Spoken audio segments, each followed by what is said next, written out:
eu não tivesse, que é uma pessoa que tá prestes a tirar, se suicidar, né? Tá, e se eu tivesse amado aquela pessoa e se eu tivesse muito demais. É muito. Na vida é isso. Que lindo. Já valeu estar aqui. Hello! Seja muito bem-vinda a mais um episódio do nosso WCast. Hoje estou aqui com mais uma sócia BW, uma sócia especial demais. O nome dela é Rita. O trabalho dela é um trabalho, coisa mais linda. Antes de entrar aqui ao vivo, a gente estava aqui falando sobre o trabalho dela. Eu falei, chega, vamos parar de falar aqui, a gente precisa começar a gravar, porque tudo isso precisa ser transmitido para as pessoas que estão em casa hoje. A Rita vai falar um pouquinho hoje sobre o trabalho dela, que é um trabalho muito lindo. E também sobre a vida dela, né, Rita? Seja muito bem-vinda. Oi meninas, oi pessoal.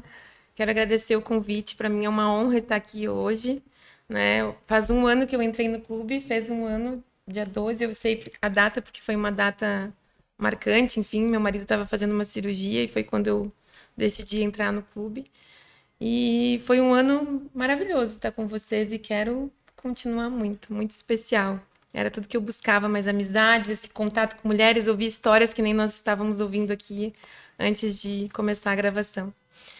Então, quando a Cal perguntou agora há pouco o que eu gostaria de falar, eu gosto de contar um pouco da minha trajetória, porque cada um tem sua história, né? Tem pedaços da tua história que são inspiradores, pedaços da minha que com certeza também são.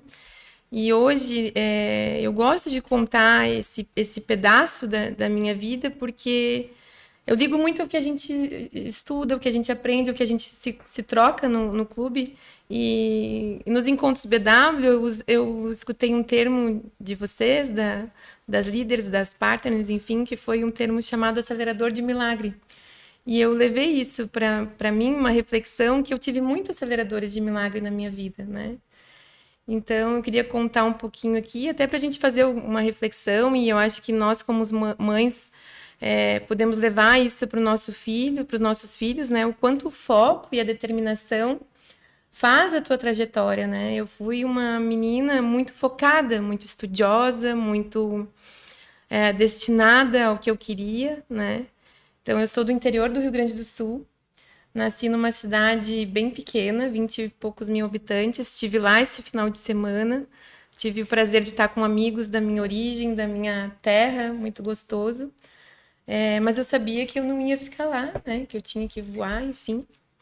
Mas lá foi onde tudo começou. Meus pais foram pessoas simples, mas muito trabalhadores. Minha mãe era professora, meu pai era minerador, enfim, extraía areia do rio, pessoas maravilhosas, simples. E principalmente a minha mãe, assim, tinha esse foco de que a gente tinha que estudar, né, para crescer, enfim. E desde sempre eu botei na minha cabeça que eu tinha que estudar na Federal do Rio Grande do Sul, na URGS, né, o vestibular, enfim. Então, toda a minha trajetória de colégio, eu já falava em vestibular. Era uma menina que já falava que eu ia estudar na URGS, que eu ia passar no vestibular. E assim foi. Eu tenho uma amiga muito especial que acabou me ajudando a escolher o curso, porque a gente é jovem, né? Eu terminei o colégio com 16 anos. Eu também. Que loucura tu decide querer achar que vai decidir o que tu vai fazer pro resto da vida com 16 anos. É muito cedo. Mas a gente precisava escolher, né? E eu tinha uma amiga, a Raquel, enfim, é uma irmã de coração, que a irmã dela mais velha fazia farmácia. E a gente nem conhecia o curso de farmácia, porque o que é o curso de farmácia? E também só trabalhar em farmácia, enfim. E eu gostava muito de química, sempre me dei muito bem com química. E ela disse, amiga, olha, a minha irmã está fazendo farmácia na URGS e tal. E assim foi. Então aí começa, né? Onde as pessoas, as tuas amizades começam a te ajudar a construir tua vida, né? É uma dica, uma palavra. E assim foi. Passei no meu primeiro vestibular de farmácia, um curso difícil, um curso que se exige muito estudo, porque a parte de química é bem complicada, né? Tu estudar os complexos, os medicamentos, enfim. E lá no meio da faculdade eu já sabia que eu queria trabalhar em indústria. Muito determinada, muito rígida, muito com a qualidade, enfim. E aí um dia eu vi um cartazinho de um estágio na maior indústria do Rio Grande do Sul, na época. Ainda, enfim. E não estava na hora de eu fazer estágio em indústria ainda. porque só no final, o meu curso era tantos anos de farmácia, depois a especialização em indústria, mas eu disse, não, eu quero fazer aí agora que eu quero adiantar, para ver se eu gosto mesmo, se é isso que eu vou querer e tal. E aí eu fiz uma revolução lá, fui falar com o professor, que ele tinha que assinar, que eu queria fazer estágio na indústria, e consegui. Então, antes de terminar o curso de farmácia, eu consegui esse estágio de 6 meses na indústria e foi um grande ensinamento, e foi ali uma grande paixão. E nesse estágio eu conheci uma colega de trabalho. Enfim, a gente fez amizade, terminei meu estágio, voltei para Porto Alegre, porque essa indústria era no interior. Terminei minha faculdade, enfim, consegui emprego, trabalhei um tempo em farmácia de manipulação. E anos depois eu vou fazer uma pós-graduação em gestão industrial. Quem está na aula, essa é uma das minhas colegas lá do primeiro estágio. A gente já sentou perto, retomou a amizade, enfim. E alguns meses depois ela me indicou para uma vaga de trabalho, que foi uma grande experiência. Foi 9 anos muito felizes da minha vida, numa indústria maravilhosa, onde eu carrego meus amigos até hoje. E nesse trabalho, eu conheci outra colega, a gente fez um trio de farmacêuticas, essa que me indicou e essa que eu conheci, que se chama Carol. Trabalhamos 4 anos juntas lá. Sempre eu fui uma pessoa muito agregadora, de manter minhas amizades, de conhecer, quero te conhecer além do trabalho, quero conviver contigo, e assim foi. E 6 anos depois, mais ou menos, em 2018, eu sempre mantive relação com ela pelo telefone, enfim. Ela me ligou para perguntar se eu sabia alguém para ocupar o cargo dela, que ela estava levando, que ela ia se mudar, e ela queria deixar o trabalho dela bem, em boas mãos, né? Uma pessoa segura, enfim. E eu estava já encerrando meu ciclo nessa empresa, né? Já não estava mais feliz, queria sair. 9 anos também, né? A gente precisa ver outra coisa, né? Viver, eu estava com quase 35, era um momento ou agora ou não, né? Tem que seguir adiante. E foi, e eu disse, eu quero essa vaga. E ela, Rita, mas tu tá com um filho pequeno, o Léo tinha 1 ano e 4 meses. Tinham construído uma enorme de uma casa em Porto Alegre, muito enraizada, assim, né, pra quem vê. Mas como que tu vai sair da tua casa? Eu morava do lado da minha mãe, a minha mãe cuidava dos meus filhos para eu trabalhar. Eu disse, não, eu quero. Em Florianópolis a vaga. Qual gaúcho que não quer morar em Florianópolis também, né? E aí sim foi, vim fazer entrevista. Era dia 16 de julho de 2018. Fiquei a manhã toda fazendo entrevista, né? Uma decisão bem séria, né? Tu tem que sair da tua casa, tal, trabalho do Guilherme, enfim, meu marido. E aí eu levei toda a viagem de volta convencendo ele. São 6 horas até Porto Alegre, né? Aqui, tramando, não, vamos alugar nossa casa, vamos não sei o quê. Nas 6 horas de viagem, Cal, eu já recebi a ligação que eu fui aprovada na vaga. Eu consegui alugar minha casa para o meu primo, nas 6 horas de viagem. Aluguei o apartamento da minha amiga que me indicou para vaga, porque além de me indicar para vaga, ela estava se alugou mudando apartamento e alugou também. o apartamento. Então foi tudo se encaixando, assim, foi tudo perfeito, se encaixando e foi.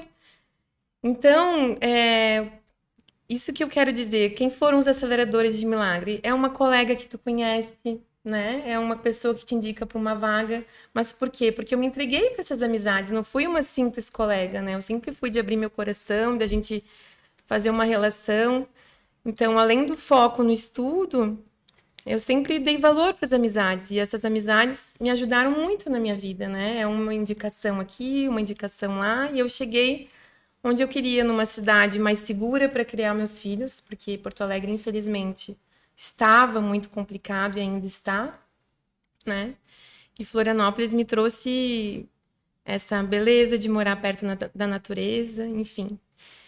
E aí os aceleradores de milagres continuam, porque 1 mês depois que a gente estava instalado aqui, um grande casal de amigos nosso veio nos visitar, pais de colega da Júlia, da minha filha mais velha. E eles vieram ofertar a primeira franquia da empresa deles, que eles estavam já organizados para vender franquia. Vocês passaram por isso, né? Um tempo que tu te organiza para começar, tá pronto para tu esticar teu negócio, para tu treinar outras pessoas para seguirem adiante.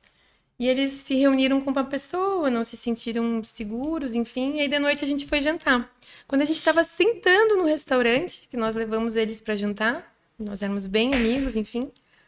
Eles sei, deu um start neles, enfim, mas vocês que têm que abrir a nossa empresa. Vocês que têm que ser os primeiros a fazer o piloto da Bevita. E eu, oi, mas eu tava, imagina, um mês de trabalho novo, mudado de cidade, período de experiência, aquela responsabilidade de ter trazido a minha família para cá, né? Aí, mas ao longo da noite começamos a conversar, eles foram bem objetivos, assim, como eu gosto, né? Não, mas vocês vão fazer treinamento, tal data a gente já abre, tal coisa. Isso era 30 de agosto. Eu sou uma pessoa que guarda datas. Eu tô percebendo. Ela botou todos os marcos importantes das datas, ela Eu gosto de datas. 30 de agosto de 2018, um mês depois da mudança. E aí, 1º de dezembro, o Guilherme abre a empresa, o meu marido. Aí a gente organizou, não, primeiro o Guilherme começa, que eu tava no meu trabalho, né, eu seguir no meu trabalho, até pra gente ter uma renda fixa, tudo, né, porque o desafio de empreender, de abrir uma empresa, o Guilherme também não tinha tido empresa, ele veio trabalhando home office para a empresa que ele trabalhava, então ele continuou trabalhando home office para a empresa dele, abriu a Bevita, e aí eu continuei tocando. Então, em 1º de dezembro, nós iniciamos os atendimentos, enfim, o start do site da Bevita. Explica o que é a Bevita, Rita. Então, a Bevita Cuidadores de Pessoas, hoje é a minha vida, enfim, né?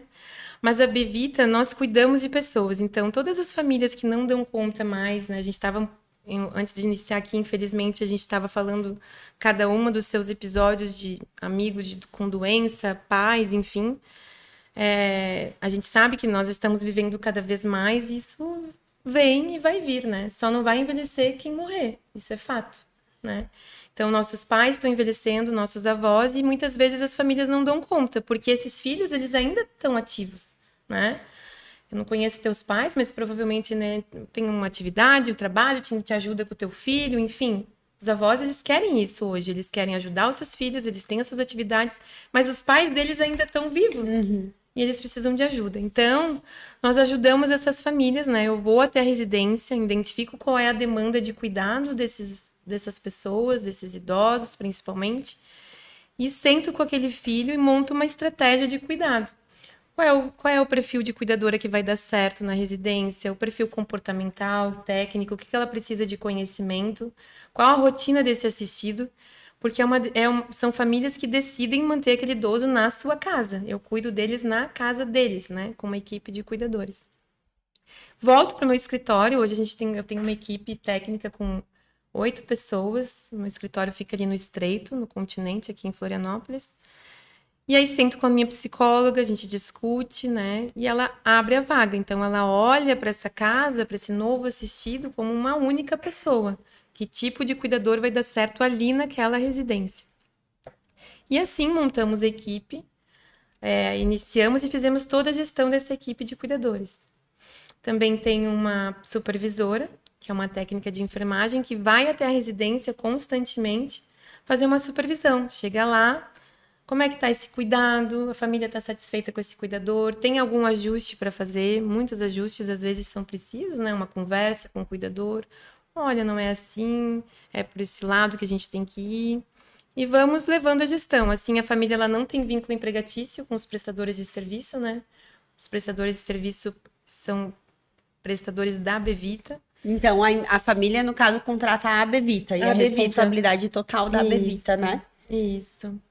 E hoje estamos aí. Então, eu segui na minha empresa até 2020, o Guilherme foi montando a equipe, a nossa psicóloga iniciou em 2019, com 6 meses de Bevita, foi tudo se construindo.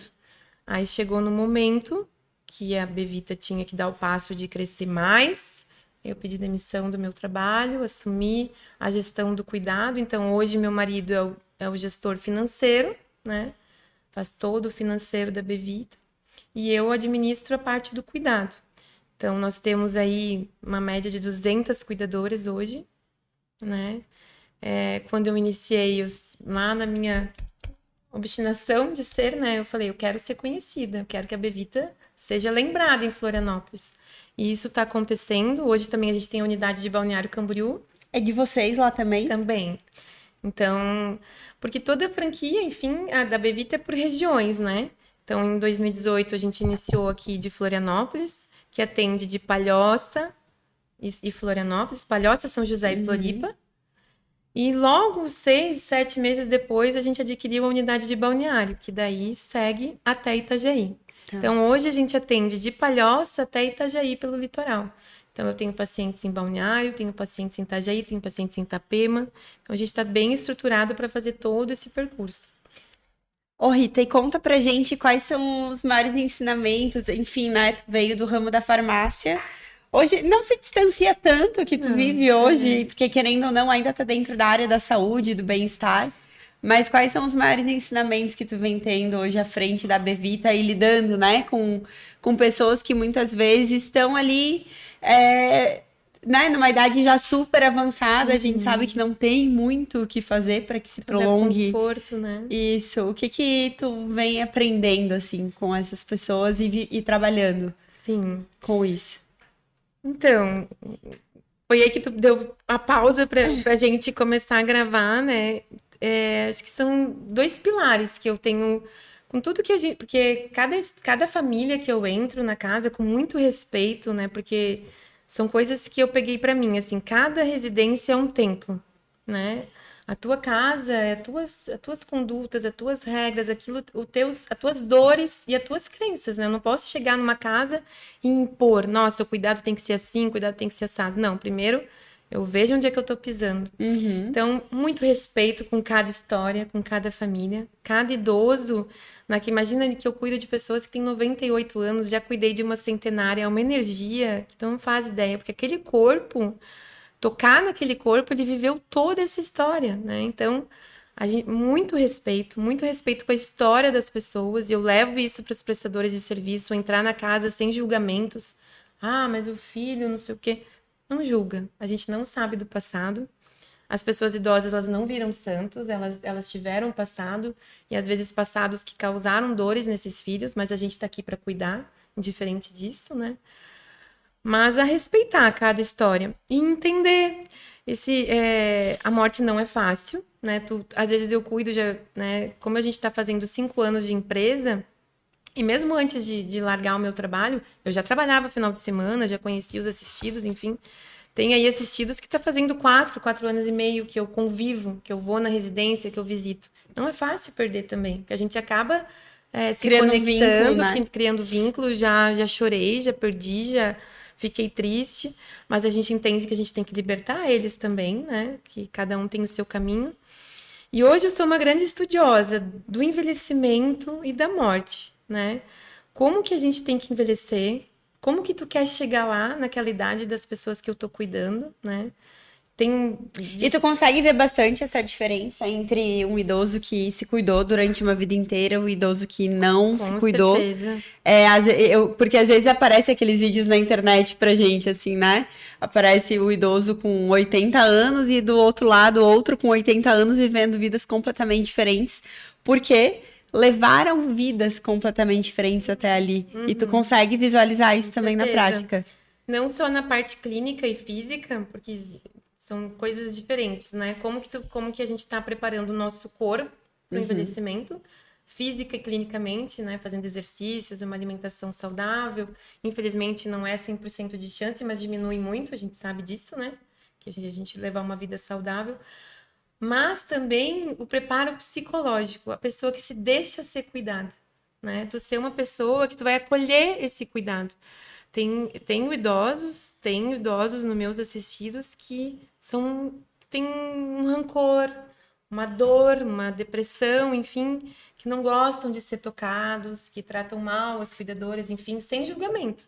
Mas eu observo isso e tem idosos que amam ser cuidado, que amam aquele carinho da cuidadora, a massagem, o creme no corpo, que estão ali, claro, também com dor no corpo, também tomando medicação, mas com o psicológico aberto para receber esse cuidado.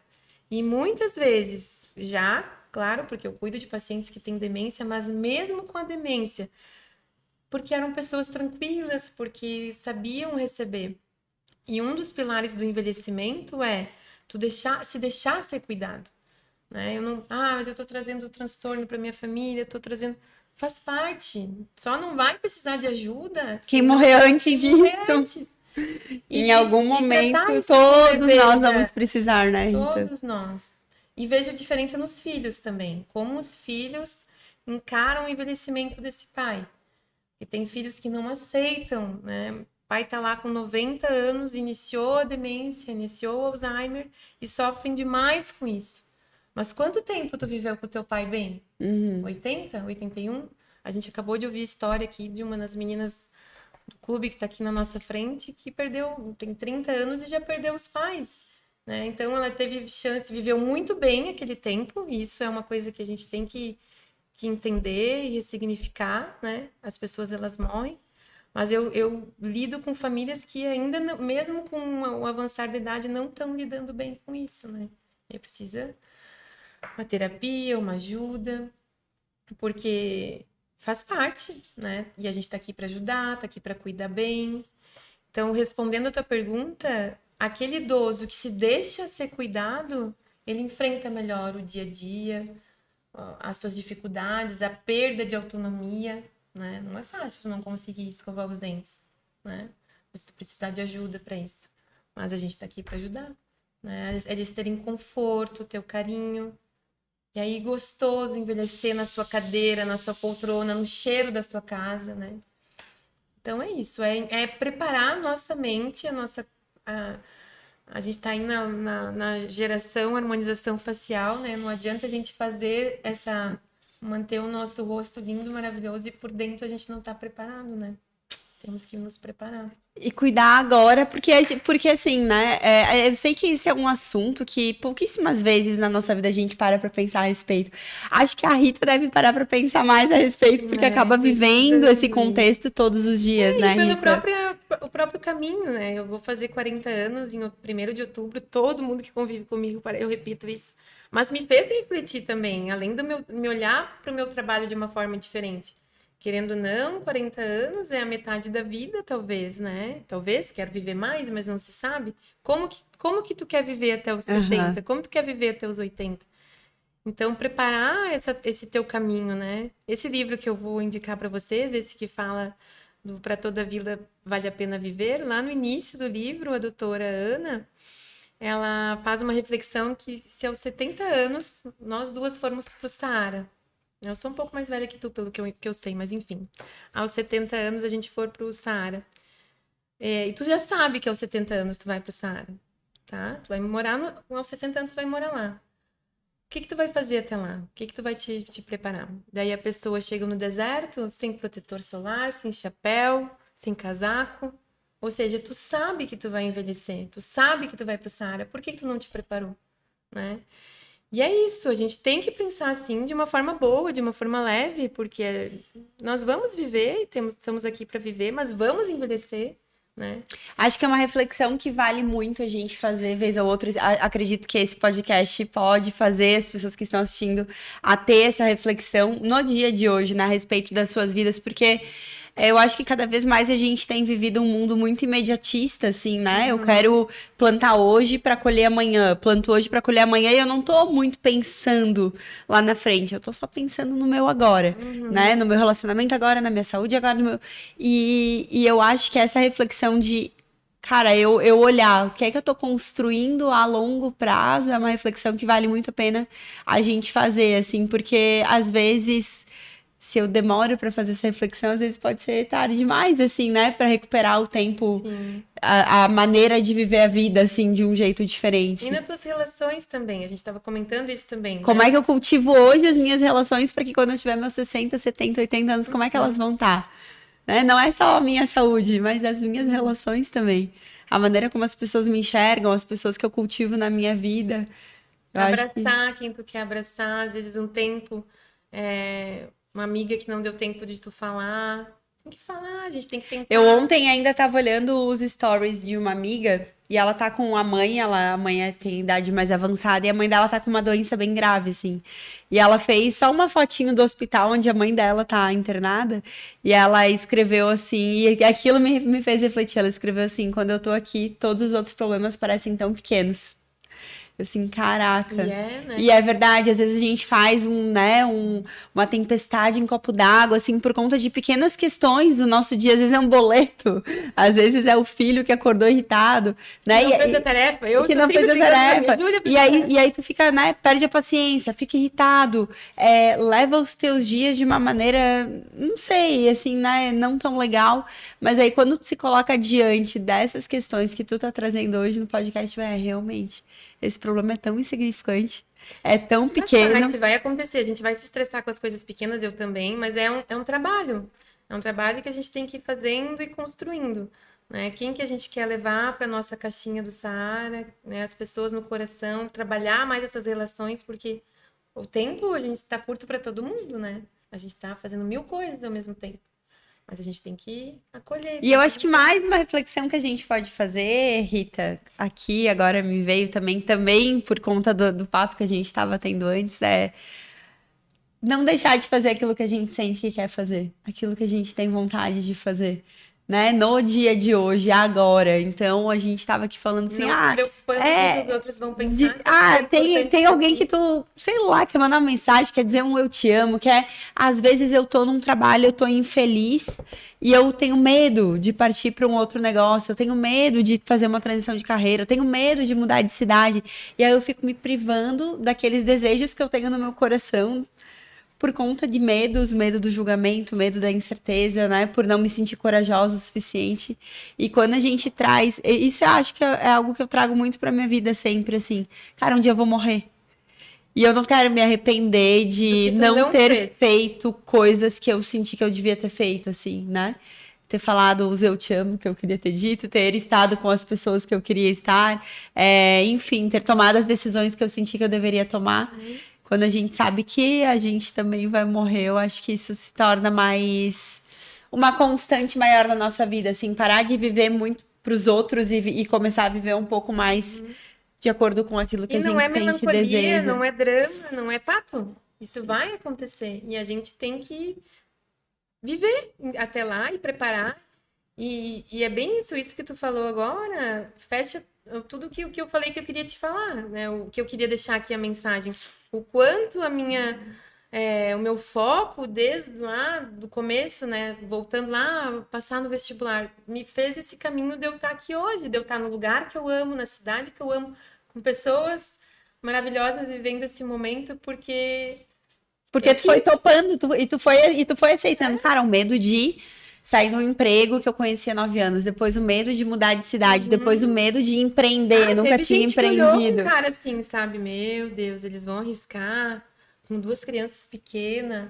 Nossa, sair da casa que eles construíram. Acho que em resumo é sobre viver uma vida e não só sobre sobreviver, né? Só ir topando e sobrevivendo nos nossos dias. Tenta. Vive, é isso. Um dia vai ser o nosso último dia, isso é fato. E eu espero que todas vocês possam olhar nesse dia, né? Olhar para trás, para a vida que você construiu e você possa sentir orgulho, assim, da pessoa que você se tornou, dos relacionamentos que você cultivou, dos resultados que você criou e de quem você se tornou como um todo. Quer deixar algum recado para as mulheres? Não, acho que é isso. E aí o clube fecha essa mensagem, porque querendo ou não, daí empreender foi um pouco...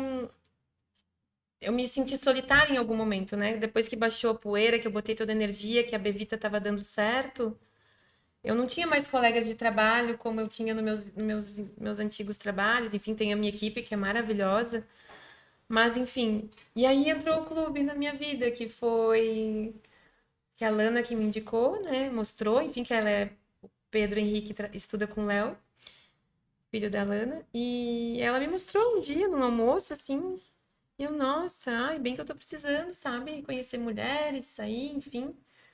E aí, foi exatamente isso, esses nossos encontros, essas vivências. Ontem teve o jantar da sócia, aí era a cerimônia. Foi? Fui. Não perco, né? Só não vou quando não posso, realmente. E aí foi a cerejinha do bolo da vida aqui em Floripa, que é conhecer outras mulheres, conhecer outras pessoas, que linda! Né? Viver esses momentos. Tô fazendo amizades lindas, onde já convivemos com os maridos.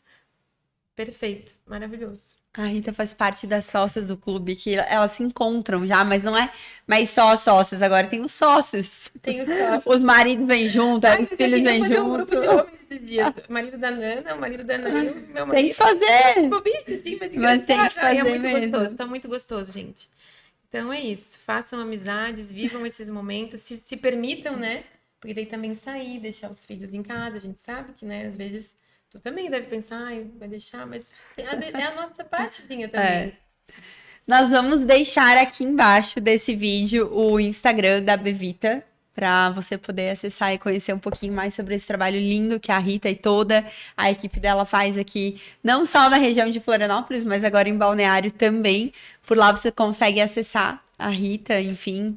É isso, eu fico muito feliz de ter te recebido gostoso. aqui. Eu amei te conhecer mais no dia de hoje. Muito obrigada. Obrigada, Pode ser. linda.